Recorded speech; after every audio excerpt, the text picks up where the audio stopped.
कि एक जो कथा है भगवान का वो है आघासुर वध, है ना। एक दानव था, दैत्य था आघासुर, है ना। इसका नाम सुने आप लोग? आघासुर था, तो उसका वध एक लीला है भगवान का सुने। अब ये बात हमेशा आता है कि भाई वैष्णव को क्या करना चाहिए। वैष्णव का एक नियम होता है कि हिंसा नहीं करना चाहिए, अहिंसावादी होना चाहिए, होता है ना। सत्य, अहिंसा, आस्ते, तो मतलब अहिंसावादी होना चाहिए। अब भगवान का अधिकतर लीला में होता है कि वध कर दिए, वध कर दिए, वध कर दिए, सबको मर्डर कर दिए। तो भगवान कैसे वैष्णव है? प्रश्न उठता है ना। तो भगवान वध करते हैं क्या? नहीं करते हैं। भगवान वध नहीं करते हैं, क्योंकि इसका नाम है, लीला का नाम आघासुर वध, तो वध नहीं करते हैं। जैसा हम बताए थे कि हिज होलीनेस चारू जो महाराज हैं उन्होंने बताया था कि जब कोई बीमार व्यक्ति हॉस्पिटल में जाता है तो डॉक्टर जो है उसके बढ़िया बढ़िया ड्रेस की चिंता नहीं करता है, वो तुरंत अपने सीजर से फाड़ करके उसको फेंक देता है और व्यक्ति को ऑपरेशन थिएटर में ले जाता है। तो उसी प्रकार से भगवान जब किसी पर कृपा करते हैं तो उसकी भौतिक शरीर पर ध्यान नहीं देते हैं, है ना, उसको भौतिक शरीर से मुक्त कर देते हैं। और भगवान मारते नहीं है कभी, आत्मा तो मरता ही नहीं है, और भगवान मारते भी नहीं है, उसको जो है तार देते हैं, उसको मुक्त कर देते हैं, है ना। तो दैत्यों को भी वही स्थान मिलता है जो बड़े बड़े योगियों को मिलता है ना। वो स्थान क्या है? ब्रह्म ज्योति। 3 प्रकार का भगवत साक्षात्कार होता है, जैसा आप लोग जानते हैं। कौन कौन होता है? ब्रह्म ज्योति, परमात्मा और स्वयं भगवान। तो जो शुद्ध भक्ति करता है स्वयं भगवान को प्राप्त करता है ना। जो ज्ञानी लोग होते हैं, तपस्वी लोग होते हैं, ध्यानी लोग होते हैं, वो भगवान के ब्रह्म ज्योति में विलीन होते हैं या परमात्मा रूप को प्राप्त करते हैं। तो जो दैत्य होते हैं उनको जब भगवान मार देते हैं तो भी जो है ब्रह्म ज्योति को प्राप्त कर जाते हैं। जैसा आप लोग टीवी सीरियल वगैरह जो रामायण महाभारत दिखाया है उसमें भी देखे होंगे कि रावण का जब वध होता है तो ज्योति पुंज निकलता है और स्वयं राम जी में जाकर के घुस जाता है, मतलब वो ब्रह्म ज्योति में वो प्रवेश कर जाता है ना।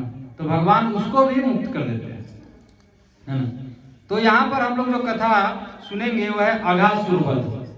अघासुर जो है एक जो है दैत्य था, और जो है कंस का असिस्टेंट था, है ना, उसी का आदमी था, पाला पोसा वो उसी का था। और वो पूतना जो बोलते हैं ना, पूतना आंटी जो है, पूतना और वकासुर इसका छोटा भाई था, और बहुत ही गुस्से में था वो, क्योंकि उसके एक बहन को और एक बड़े भाई को भगवान पहले ही जो है मुक्त कर दिए थे। तो वो बहुत ही गुस्से में था, और कंस उसको बढ़ा चढ़ा करके और भेजता है कि जाओ बदला लो अपने बहन का, अपने भाई का। तो वो आ जाता है, कहाँ जाता है? व्रज में आ जाता है, भगवान के जो वृंदावन धाम है वहां आ जाता है, और वहां आकर के वो रूप बदल लेता है। जैसा असुर लोग का सबसे प्रमुख गुण क्या होता है कि वो रूप बदलता है ना। तो हम लोग में भी जो रूप बदलने वाला आदमी होता है ना, वो असुर प्रवृत्ति का ही होता है। वो तुरंत अपना चेहरा बदल देता है ना। कभी अच्छा आदमी, कभी बुरा आदमी, जैसा देखेगा वैसा माहौल वो बदल देता है। तो वो असुर प्रवृत्ति का आदमी होता है ना। उससे हम लोग को सीखना चाहिए। तो अघासुर जो है एक विशाल अजगर सांप का रूप ले लेता है। किसका? अजगर सांप, बहुत बड़ा अजगर सांप। इतना बड़ा अजगर सांप था कि उसका जब वो अजगर सांप का रूप ले लेता है तो एक बड़ा सा पहाड़ भी उसके सामने छोटा दिखता है, इतना बड़ा हो जाता है। ऐसा वर्णन आता है कि उसका जो निचला मुंह फाड़ करके ऐसे आ जाता है, तो उसका जो निचला जो ठोड़ी है वो नीचे रहता है, और ऊपर ठोड़ी आकाश में लगता है बादलों के ऊपर भी चला गया है, इतना बड़ा वो हो जाता है।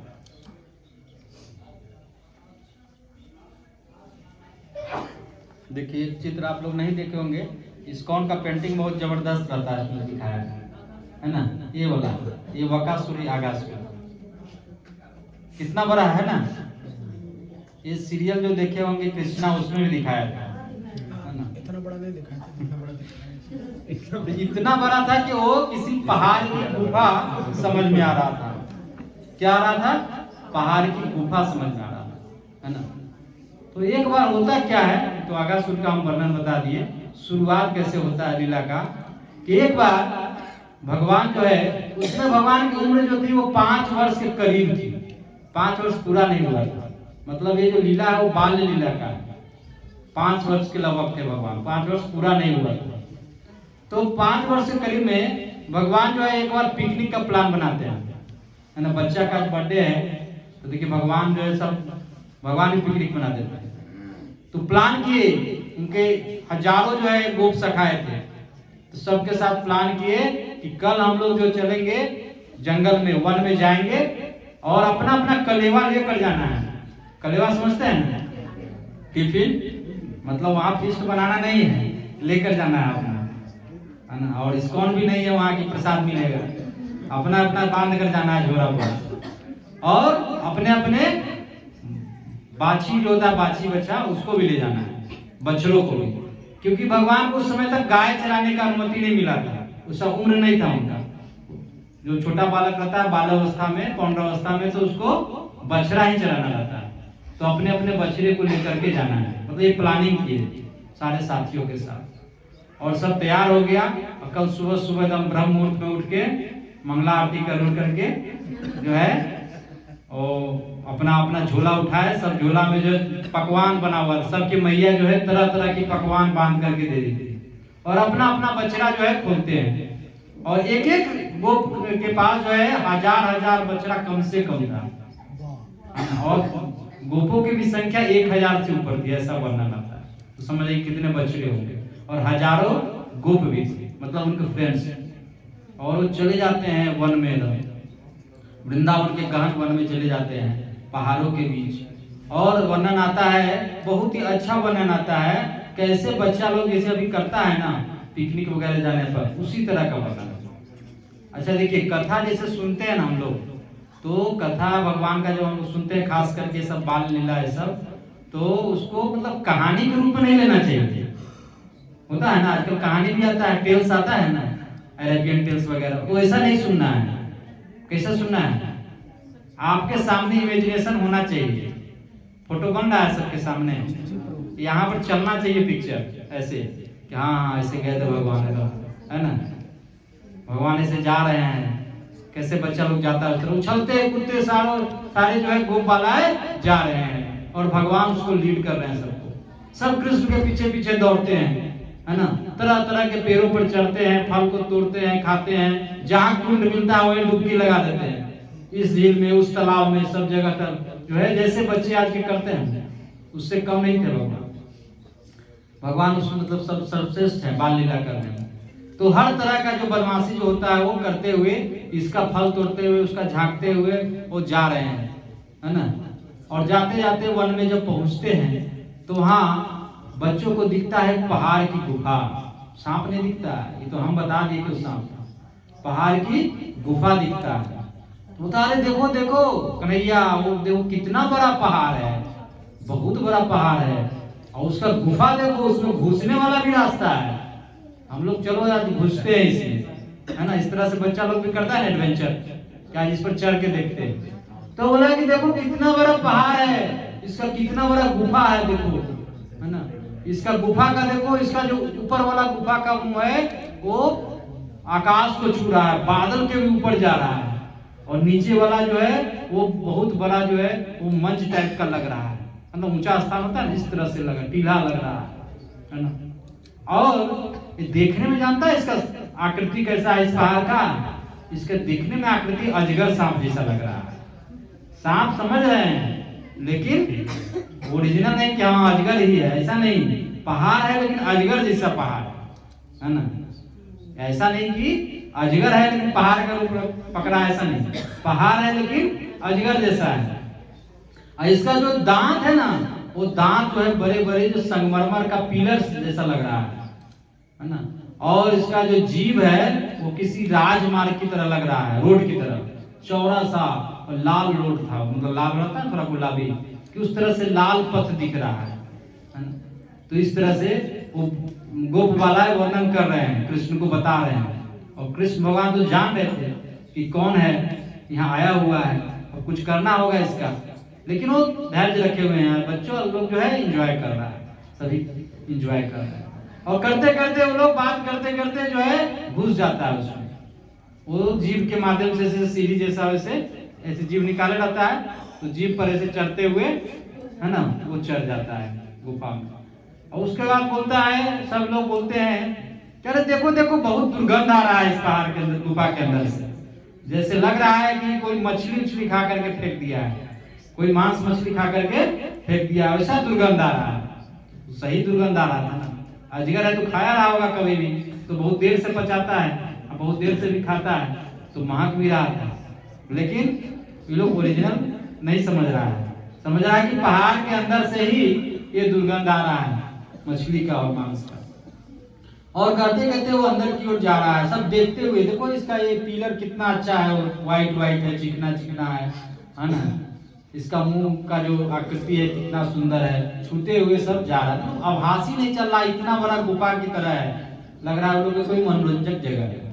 और कृष्ण जो है पीछे रह जाते हैं, ऐसा इसमें वर्णन आता है कि कृष्ण जो है थोड़ा पीछे रह जाते हैं, और पीछे रह जाते हैं और सोचने लगते हैं कि अब क्या किया जाए, ये अगासुर तो आ गया है और ये हमारे जो मित्र हैं ये समझ नहीं रहे, ये लोग भी पूरा एंजॉयमेंट के मूड में हैं, और हम लाए भी इस सबको किस लिए, एंजॉय कराने के लिए लाए हैं, तो मना भी करना ठीक नहीं है कि मत जाओ उधर। तो वो भी पीछे पीछे करते, चलो देखते हैं क्या करना है। तो उसमें से कुछ बोलता है मित्र, अरे लेकिन जानते हो ये अजगर ही हुआ तब क्या होगा।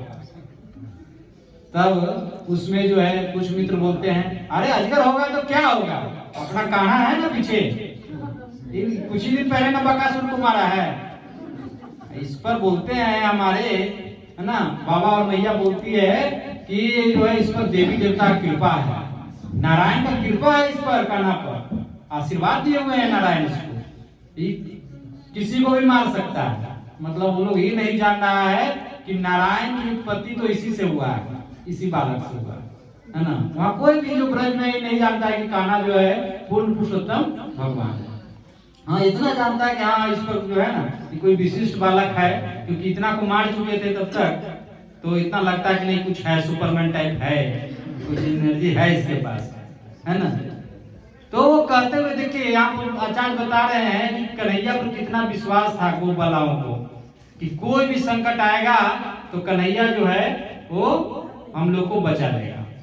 तो इस कथा के माध्यम से आचार्य बताते हैं कि हम लोग को ये सीखना चाहिए कि हम लोग को भी जीवन में किसी भी कठिनाई में इतना भरोसा रहना चाहिए कि कोई भी कठिनाई यदि आएगा तो कान्हा पीछे है, ऐसा एकदम भरोसा रहना चाहिए, है ना, कि कन्हैया है, कृष्ण जो पीछे है वो बचाएगा ही बचाएगा। यदि बचने लायक होगा तब, यदि उम्र पूरा हो गया होगा तो गोलोक वृंदावन लेके चला जाएगा। इतना भरोसा होना चाहिए, है ना। तो इतना भरोसा था गोपालाओं को। ऐसे करते हुए गोपाला जो है अंदर चले जाते हैं और कृष्ण भगवान भी पीछे पीछे आते हैं। और वहां पर वर्णन है कि कृष्ण भगवान सोचने लगते हैं। देखिए यहाँ वर्णन आता है क्या कि भगवान क्या करने लगते हैं, सोचने लगते हैं कि अब हम अपने मित्रों को कैसे बचाएं और आगासुर को क्या करें। तो यहाँ आचार्य लिखते हैं तात्पर्य में कि बताइए ऐसा जो आता है वर्णन कि भगवान सोचने लगते हैं, तो क्या भगवान को सोचने का जरूरत पड़ता है क्या। कोई प्रॉब्लम आ जाएगा तो हम लोग ना सोचते हैं कि अब इसका सोल्यूशन क्या होगा, अब कैसे मारा जाए, क्या करे, है ना, कौन सा राइफल लाए, कौन सा बंदूक लाए, तोप लाए, आर्मी को बुलाए, है ना, किसको बुलाए। तो भगवान का है सोच रहे हैं। तो वहां बताते हैं आचार्य कि भगवान जो है जब बाल रूप में आए थे ना तो वो भी कभी कभी भूल जाते थे कि हम भगवान हैं। वो इतना जो है वो सखाओं के साथ साक्ष्य रस में चले जाते थे ना कि वो भी भूल जाते थे कि हम ही तो पूर्ण पुरुषोत्तम हैं। वो मतलब योग माया से उनका जो है ये आच्छादित हो जाता था अपनी ही शक्ति से। उसको बोलते हैं लीला शक्ति। भगवान की कई तरह की शक्ति होती है, तो एक शक्ति होती है लीला शक्ति, जिस शक्ति से भगवान अनेक तरह की लीला करते हैं। तो उस शक्ति से भगवान स्वयं भूल जाते हैं, तो सोचने लगता है कि अब क्या करना है ना। और इतना उनको मित्रता रहता है कि वो पीछे पीछे चले जाते हैं और जा करके अघासुर का जहाँ पर एग्जैक्ट कंठ रहता है तो पोजीशन को पहचान लेते हैं कि तो अजगर ही है, यही पर इस पॉइंट पर इसका जो है एक है कंठ है ना, यही दबाना पड़ेगा, टेटुआ दबाना पड़ेगा। हम लोग बोलते हैं टेटुआ दबा देंगे, तो भगवान भी मतलब दबाते थे टेटुआ। तो जितना भी हम लोग के अंदर गुण आता है सब भगवान से ही आता है, तो भगवान भी टेटुआ दबाए थे अघासुर का, ये वाला दबा दिए थे।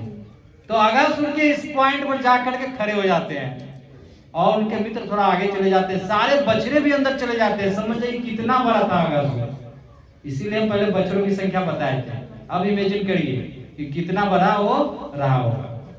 और वहां पर जाकर के भगवान अपने आप को विस्तार करने लगते हैं, जैसे अर्जुन को विराट रूप दिखाए थे ना, तो उसी रूप से जो है अपने आप को फैलाने लगते हैं बाले रूप में ही, और फैलाते फैलाते फैलाते पूरा जो है एयर टाइट कर देते हैं।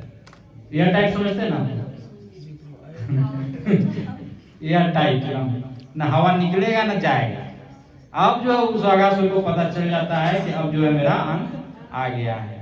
लेकिन दैत्य लोग बहुत समझदार रहता है, वो मरने के लिए ही आता है, जानते हैं ना, वो लोग मरने के लिए आता है, मूर्खता में नहीं आता है। वो जानता है कि हम जा रहे हैं वहां जीतेंगे नहीं, लेकिन जानता है कि हमको इतना बड़ा मौका मिला है, इधर उधर मरने से अच्छा है कि डायरेक्ट भगवान से ही मरना है।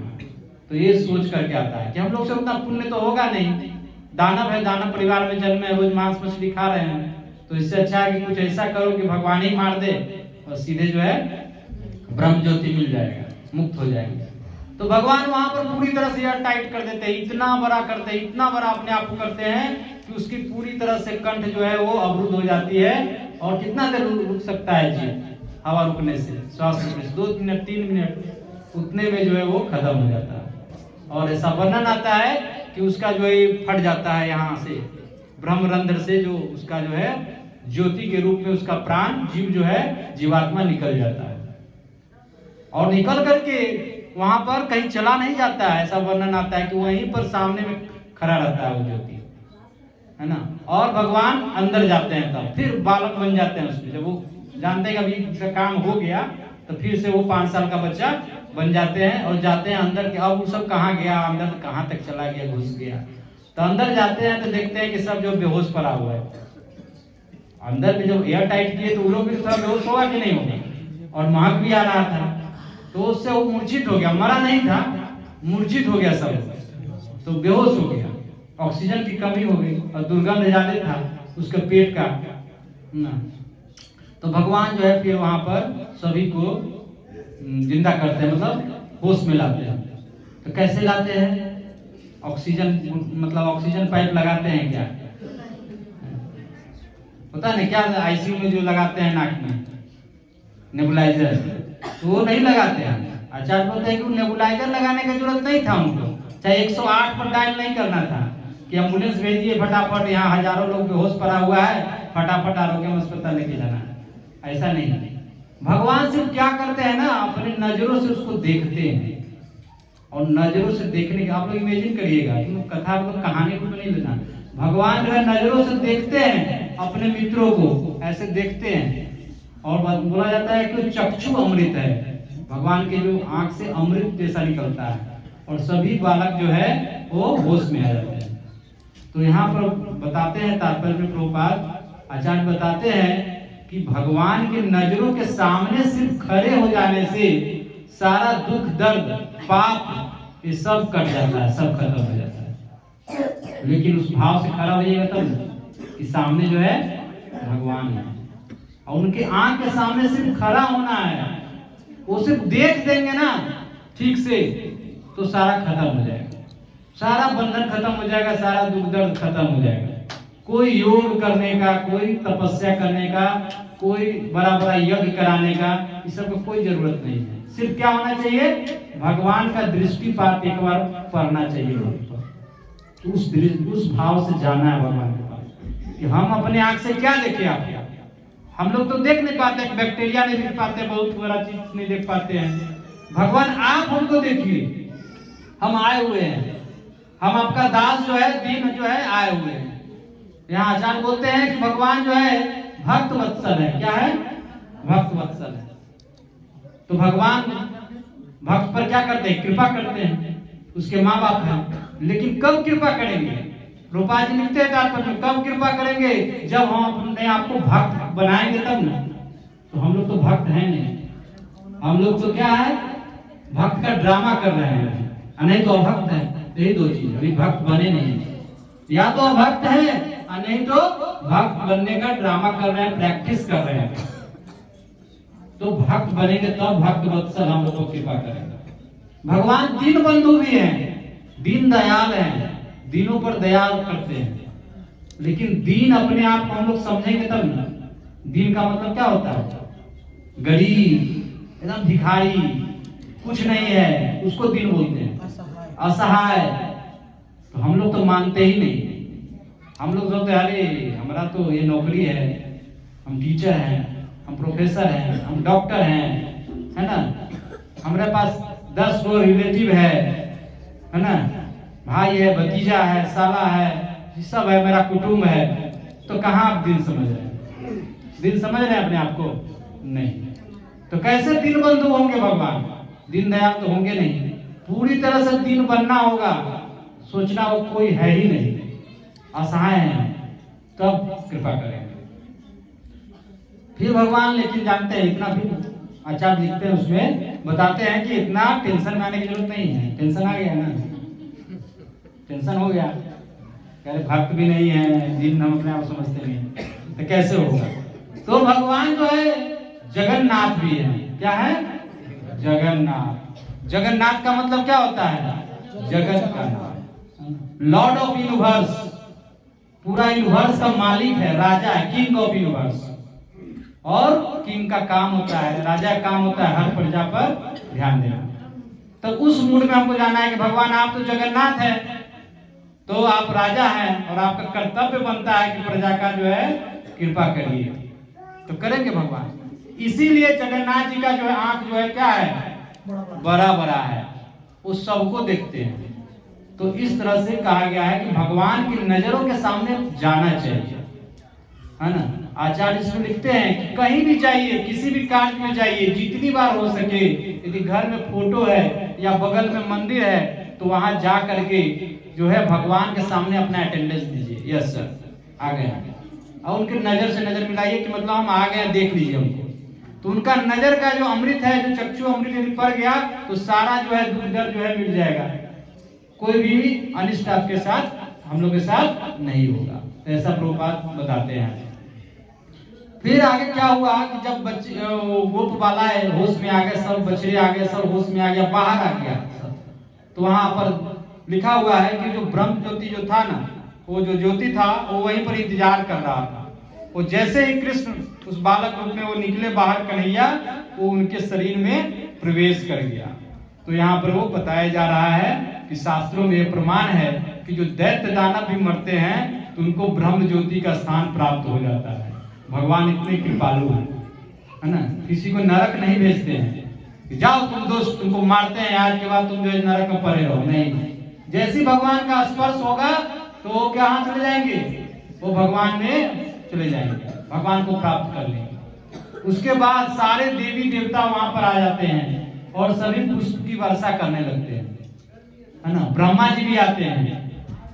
अब ब्रह्मा जी आकर के उनका अलग टेंशन रहता है, वो आके बोलते हैं कि भगवान आप इतना हमारे पास इस जानते हैं, इस अघासुर का पाप लिखने के लिए 1000 कलर का नित्यम किए हुए और कंप्यूटर लैपटॉप भी दिए हुए, ऐसा पाप लिखता था, दिन रात काम करता था 24 घंटा।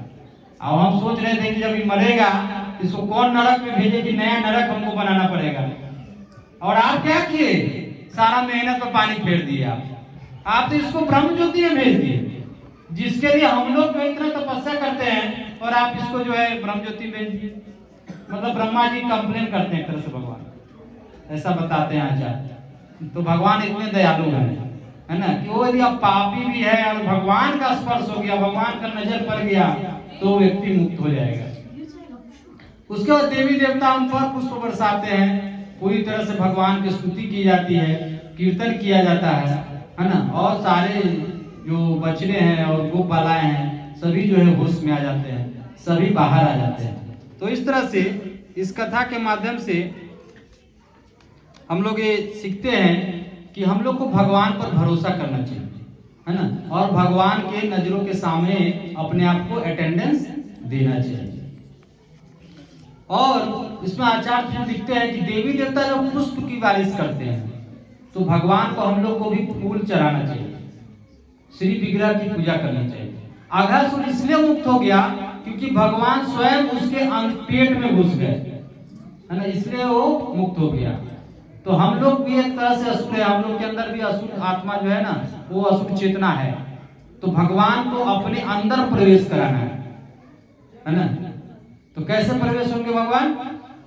विग्रह रूप में आएंगे क्या? तो कलयुग में जैसा बताया गया है कि कलयुग में भगवान नाम रूप में है। किस रूप में है? नाम रूप में है। तो हरे नाम को अंदर में लेना है। हरे कृष्णा कृष्णा कृष्णा हरे हरे, हरे राम राम राम हरे हरे। तो अभी जो है, अभी द्वापर नहीं है, त्रेता नहीं है, तो कलयुग में भगवान किस रूप में है? अभी नामावतार, नाम के रूप में ही भगवान है। कृष्ण और राम जो हम लोग बोलते हैं वो स्वयं भगवान है, वो कोई भौतिक नाम नहीं है। तो हम लोग को भी जैसे आगासुर के अंदर प्रवेश कर गए थे, तो अपने अंदर हम लोग को क्या प्रवेश कराना चाहिए? भगवान को प्रवेश कराना चाहिए नाम रूप में, है ना। तो जो भी यहाँ भक्त आए हुए, नए भक्त आए हुए हैं, जो नाम जप नहीं करते हैं, तो उनको आज से ही नाम जप शुरू कर देना चाहिए।